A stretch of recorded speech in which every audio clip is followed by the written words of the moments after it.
comprehensive history of Afghanistan. Prehistoric and ancient period before 500 BCE. Afghanistan's territory been inhabited since the Paleolithic era. Archaeological finds at sites like Tepe Fulol, Ai Khanum, and Mundagak show that ancient societies thrived here due to its strategic location linking Central Asia, the Indian subcontinent, and the Middle East. In the 6th century BCE, much of present-day Afghanistan became part of the Achaemenid Empire under Cyrus the Great. The region was divided into satrapies, provinces, such as Arachosia, Bactria, and Gandhara. Hellenistic and Indo-Greek period, 330 BCE, 150 CE. In 330 BCE, Alexander the Great invaded Afghanistan after defeating the Achaemenids. He established cities like Alexandria, Arachosia, modern Kandahar, and left behind a Hellenistic influence. After Alexander's death, his empire fragmented. The Seleucid Empire controlled the region briefly, followed by the rise of the Greco-Bactrian kingdom and later the Indo-Greek kingdoms, which merged Greek and Indian cultural elements, visible in art and coinage. Kushan and Sasanian period, 150 CE, 650 CE. The Kushan Empire, 1st to 4th century CE, brought political stability and was pivotal in the spread of Buddhism. Their rule fostered trade along the Silk Road, with Bamiyan becoming a center of Buddhist culture, known for its colossal Buddha statues. Later, the Sasanian Empire, 224 to 651 CE, based in Persia, extended influence into parts of western Afghanistan, often clashing with Central Asian nomads. Islamic conquest and medieval dynasties, 650 to 1500. In the 7th century, Arab Muslims conquered the region, introducing Islam, which gradually supplanted Buddhism and Zoroastrianism. Key medieval dynasties.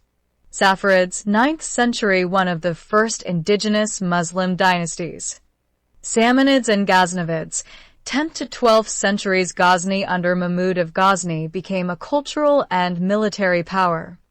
Urids, 12th to 13th centuries, spread Islamic rule into northern India. Mongol invasions. In the 13th century, Genghis Khan devastated the region, reducing cities to ruins. Later, Timur, Tamerlane, conquered the area, leading to the Timurid Renaissance in cities like Herat, which became a center for Persian art and literature. The rise of the modern Afghan state, 1500 to 1747. Afghanistan was a contested frontier between the Mughal Empire of India and the Safavid Empire of Persia. In 1709, Mirwais Hotak led a successful Pashtun rebellion against the Safavids, forming the Hotak dynasty. His successors even took Isfahan for a brief time. Durrani Empire and Afghan monarchy, 1747 to 1838. In 1747, Ahmad Shah Durrani, a former commander under Nader Shah, founded the Durrani Empire, widely seen as the foundation of modern Afghanistan. He united the Pashtun tribes and expanded territory into Iran, Pakistan, and northern India. After his death in 1772, the empire weakened due to succession disputes and tribal rivalries. The Great Game and British invasions, 1838 to 1919. Afghanistan became a buffer state between the British and Russian empires during the Great Game. Britain feared Russian expansion into India. Anglo-Afghan Wars. First Anglo-Afghan War, 1839 to 1842, ended disastrously for Britain. Second Anglo-Afghan War, 1878 to 1880, British influence increased. Third Anglo-Afghan War, 1919, led by King Amanullah Khan. It resulted in Afghanistan's full independence with the Treaty of Rawalpindi. Early modernization and instability, 1919 to 1973. Amanullah Khan, 1919 to 1929, initiated modernizing reforms, education, women's rights, but faced backlash and was overthrown. A period of instability followed until Zahir Shah ruled, 1933 to 1973, bringing relative peace. In 1973, Zahir Shah's cousin Daud Khan overthrew the monarchy and declared a republic. Communist era and Soviet invasion, 1978 to 1989. In 1978, the People's Democratic Party of Afghanistan, PDPA, seized power in a coup. Harsh socialist reforms led to uprisings. In 1979, the Soviet Union invaded, supporting the communist government.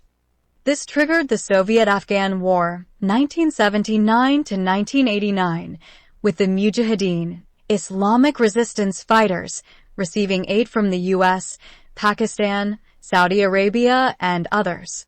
Civil War and Taliban rise, 1989 to 2001. The Soviets withdrew in 1989. The communist government fell in 1992. A brutal civil war followed among Mujahideen factions. In 1996, the Taliban, a hardline Islamic group, captured Kabul and imposed strict Sharia law. They hosted Osama bin Laden and al-Qaeda. U.S. invasion and Islamic Republic, 2001 to 2021.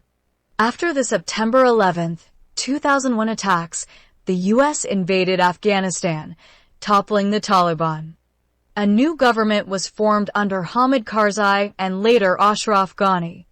Billions were spent on rebuilding, but corruption and insurgency persisted. The Taliban continued guerrilla warfare, and after the U.S. announced its withdrawal, the Afghan government collapsed in August 2021. The Taliban regained control. Taliban rule, 2021, present. The Islamic Emirate of Afghanistan, led by the Taliban, returned to power amid global concern over human rights, especially women's rights and education. Women and girls have faced restrictions on work, education, and public life. Economic sanctions and international isolation have deepened the humanitarian crisis. Cultural and strategic significance. Afghanistan has always been a crossroads of civilizations, a mosaic of ethnic groups, Pashtun, Tajiks, Hazaras, Uzbeks, and a strategic gateway for empires. Its rugged terrain, tribal traditions, and resistance to foreign domination have defined its identity. Conclusion. Afghanistan's history is a complex interplay of imperial conquest, cultural fusion, tribal politics, and fierce independence. Its modern challenges, governance, human rights, and development are deeply rooted in its historical experiences of foreign intervention, internal division, and a resilient, proud people who have long defied domination.